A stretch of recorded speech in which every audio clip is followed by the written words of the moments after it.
Hey guys, today I'll be showing you how to install Steam. Steam is a program where you can download apps and games. So first off, you want to go to Google and search up Steam. Then when you search up Steam, you click on this link right here. Then you have the install button on top of here. You click install Steam. It's gonna be right here. Click yes on the alert. Click next. Click your preferred language. Click install. And then click run Steam. Your Steam might have an update. Just let it update and then wait for it to launch.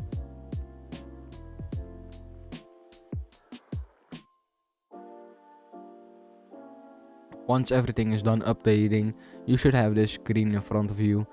If you have a Steam account, you could log in right here.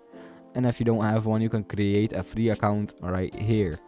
I'm gonna log in real quick, be right back. Alright, so once you have logged in, here is the store where you can buy games and applications, and then you can download them on your computer and play the game you have downloaded. You can find them in your library and install the game here, as you can see which other games I have.